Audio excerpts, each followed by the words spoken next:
Up until this point, your entire life has been run by emotions.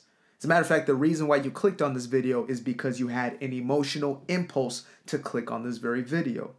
Now, there is nothing wrong with our emotions. As a matter of fact, our emotions are one of the most powerful tools that we've been given to create the very lives that we desire. Our emotions are an integral part of what we are and who we are, which is creators and manifestors of this life. However, when you do not understand how emotions work and why they are the way that they do, you will be controlled, you will be ruled and dictated by them. You will feel as if you have no control in your life, as if you are powerless, as if your emotions are happening to you, as opposed to you being the one who is actually creating those emotions and has full dominion and authority over those emotions.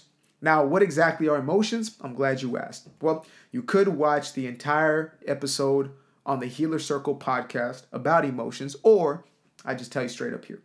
Emotions are energy in motion. That's why you have the E and the motion. It's energy in motion.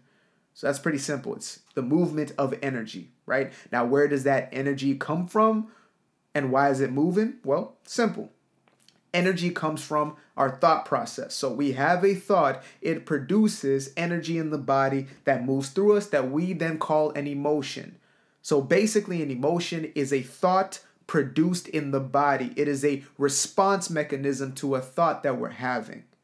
Now, when most of us think of thoughts, we think of the brain as the same thing as the mind, when in truth, the brain and the mind are two very different things. I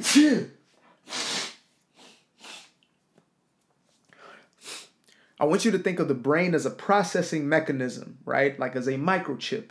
And I want you to think as a mind of the unseen. It is the instruction manual. It is the coder. It is the software, right? Brain is hardware. Mind is software. Brain is the seen and the mind is the unseen. And the unseen has control over the seen. Yet for most of us, we've come to believe that the microprocessor is the most important aspect. And so we put so much emphasis on developing the brain as opposed to working on the software that will actually change the way that that hardware works. Now, let me bring it back to emotions because this is sounding a little too sciencey, sounding a little too techie. So let me bring it back to earth. When you have a certain thought, let's say you have a fearful thought, right? A thought of a worst case scenario, which is what fear really is. So you have a thought of a worst case scenario. What if this and this and that and this and this and that happens? It immediately produces a reaction or a response within the body that we call an emotion. So now you have a fearful emotion. And so that emotion actually then triggers more thoughts just like it. So there's an emotional response and a body response, which then tells the brain to say, hey, produce these thoughts or produce these stored memories, let's say that, produce stored memories of fear. And so you start getting images popping up of different fearful situations from the past. This happened, that happened. What if that happened? You know, a tiger jumps through the window. We love to use like saber-tooth tiger for some reason. We haven't had those for like 200, 300,000 years. But anyway, you know, what if I'm being chased by a saber-tooth? What if this happened? What if that happened? What if this? What if she did this? What if she did that? What if he did this? What if he... We start bringing up all of these ideas or these memories that have been stored within the microchip itself and rehashing those, not understanding that we actually have a choice to change the software. And so an emotion, or when you feel as if your emotions are running you, it's because you have been running that process of a thought into an emotion, into those memories, and you've been running that unconsciously or on autopilot. You've been doing it as you've rehearsed for so long. That's what a belief is. A belief is a thought that you continue to think that produces an emotion that you then get used to. We all are addicted to some chemical. We're addicted to cortisol in some cases, which is, you know, produced by stress, or adrenaline, which is produced by fear, or oxytocin, produced by many different activities. Wink, wink. So, yeah, I'm corny. I don't give a damn. So we find ourselves in a place where we are habitually running this process. And it doesn't just start out of nowhere. We're not born, you know, producing these fearful thoughts and, images in our mind, etc. It's programmed into us. These things are conditioned into us by the environment that we grow up in. So we start to soak up our environment. We start to, see what mama and daddy are doing and how they're responding, reacting to life, or whoever our guardians, our parental figures may be, and then our teachers, and then our peers, etc. Culture, TV, iPad, phone, whatever it may be that we're growing up around that is feeding us information. We start to take those ideas subconsciously or unconsciously, and they become the process that we use to run. Now, once we grow up, we may not be aware at first. We may not be conscious that this is what's taking place. And instead, we believe that this is simply how we feel. When I have this thought, this is just how I'm supposed to feel. When this thing happens, this is how I'm supposed to feel. When in reality, it's a program that I learned. Remember, we talked about the software, which I said I wasn't going to talk about again, but I am talking about it again. Not keeping that word. So you have a specific set of code that has been created to instruct you to react or respond in a certain way when something happens, right? So there's a code that says when I click the space bar, there's a space created. Well, in you, there's a code that says when somebody cuts me off in traffic, I flip him off and I cuss him out. Like, it's really that simple. You think to yourself, oh no, that's just, how you not get angry. Like, you're supposed to react that way. You're supposed to flip them off. They cut you off. They disrespected you. But in reality, it's actually just a program that is running. It's a response mechanism that you've learned and you can unlearn, which is the reason why you can do something one day and then do the complete opposite to the very same situation. The only difference is, are you going to live your life consciously? And consciousness is nothing more than being aware of the thoughts we have, the emotions they produce, and the actions that follow. Think about that. To be conscious. Somebody might say, oh, it's about, the kundalini, this, that, and the third. There's all these aspects we could get into, but the most important and the fundamental that even a child could understand is to be consciously aware, is to know your thoughts, is to know your emotions, and to know your actions, and to see them. And then to start to choose the ones that are most productive, that are most empowering for you. It's really that simple. Now, you may think to yourself, well, I am ruled by my emotions. How the hell am I supposed to stop this from happening? It's uncontrollable is what you think.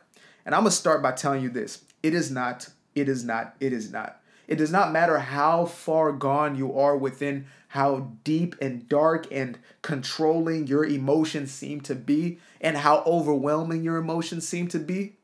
In reality, all they are, again, is strong indicators of the thoughts you're feeling, meaning you're having powerful thoughts. You are having thoughts of deep desire or deep feelings of lack, deep feelings of undeserved, whatever it is that are creating these deep emotional feelings. And when you do not first recognize that link of the thought leading to the emotion, you will think to yourself, oh man, I'm screwed. Here comes that emotion that is going to make me snap on this person. That's going to make me, run from this person. That's going to make me do something I'm going to regret when I wake up in the morning. Here comes that emotion that I can't control. When all it truly is a program. And every program, I mean any and every program, can be changed, can be rewired, as we like to call it in this community, right? This community, I mean humans. So, humans. So what we look to do or we need to do, the only way out of this, in essence, is to become consciously aware of your thoughts, to start taking this seriously, first and foremost, to decide that you actually care enough to make this change. Because it is possible. The only reason we don't is because we're more in love with the old story. We're more in love with the old emotion. And to be honest with you, we get lazy about it, right? It's easier to have something go on autopilot. Somebody told you to change the way you tie your shoe. You would think to yourself, man, why would I change the way I tie my shoe? That's how I always tie my shoe. I tie my shoe perfectly. Look at my shoe, how it's tied. When you don't realize is you only learn to tie your shoe like that because of whoever taught you to tie your shoe like that. Doesn't mean that's the correct way. That's just the way that you were taught to tie your shoe. That's the same in every other aspect of your life. Why would I change the way I react? That person deserves to be cussed out. Okay, if you believe that that person deserves to be cussed out, if you believe that you should just continue dwelling in that space of anger and resentment and frustration and bitterness and resentment, then good luck to you. But if you're an individual who's made the decision that you actually want to step out of that place and to step into an empowering place, to build your life upon a solid foundation, there's only one way you can do it, and that is, again, conscious awareness of your thoughts and a determination and persistence in choosing different responses and reactions. Now, at first, just like anything else you change, you're going to feel some resistance. You're going to feel the old story kicking in. Man, that's not what we do. That's not how we react. We cuss this person out. We're not just going to sit here passive. We're not just going to be, we're not going to be a punk in this situation. We're going to do something about this. But then the new you is saying, chill out, relax. Every time you choose to overcome or to choose a different outcome for yourself, regardless of the emotion, you actually start to create a shift within yourself. Now, the most powerful mechanisms for anybody is meditation, because it gives you both that awareness and also it allows you to simply allow thoughts to go by. When I say meditation, I'm not talking about you have to, fold your knees, bend them like a pretzel, and you have to do all kinds of, hand positions, etc. It's simply sitting in comfort and peace and quiet. Well, even if it's not quiet, you can meditate on a train, busy train in New York if you really want. But the best case scenario is you just sitting somewhere where you can just cut yourself off from stimuli, which is, to close your eyes and to focus inward. That's really it. You might feel yourself going to a lot of these crazy, tumultuous thoughts that you've been so used to. But all it is just showing you what's been inside. It's showing you what you've been rehearsing. It's not to be fearful. It's not to be something that you run from or that you judge. As a matter of fact, the meditation process is learning to not judge those thoughts, and they have less and less power. The less you judge something, the less power it has. The less you fixate on something, the less power it has. And therefore, when you take power from one thing, you're placing that power into a higher place. When I decide to make an empowering decision, that's what empowerment is I take the same energy that was disempowering, which is a lower energy, lower frequency, and I put it into a higher place. So when I'm in meditation, I'm practicing that emotionally over and over again, and it's becoming a part of who I am. Now, again, you can do this without meditation, but it's just going to take more in your day-to-day life. So why would you not incorporate something that is literally like the hack, the cheat code, like that is made for us for this very specific reason, to become conscious creators of our life? Why would you not do it? I don't know, maybe because you still have a belief that you can't meditate. Well, I'm going to scrap that right now. There's no such thing. Every human meditates on something. It's just that you've been used to meditating on the negative. Now you're just learning to meditate on nothing, or meditate on the good, meditate on the empowering as opposed to disempowering. That's the only shift that's taking place there. Now, there are other important aspects such as forgiveness, which is the release and letting go of the old to allow the new in. A lot of people get afraid when they hear the word forgiveness.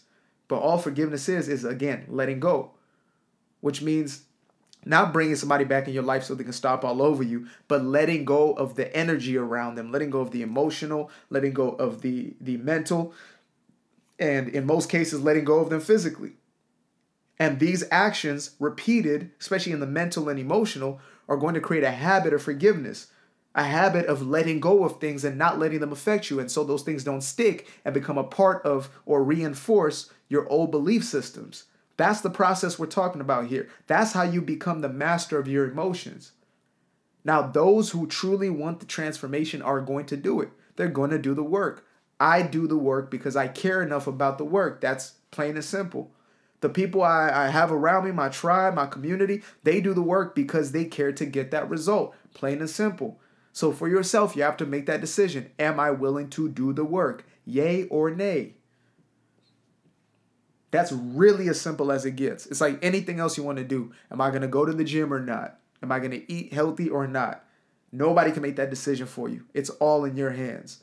And so once you get that and you take responsibility for your life and you realize that you're in control of your thoughts, you can choose thoughts, new thoughts right now, right here, right now. You choose them all the time. It's just, again, you might fall back into the old habit because you believe that there's no other way. Well, I'm telling you there is, and that's the truth. And you can turn any which way that you want and look for a different truth, but there is no other truth. This is the only truth that exists. You are the one in control of your personal reality. You might not control somebody else's. You might be able to influence somebody else's, but you can't control it. So that leaves you with you.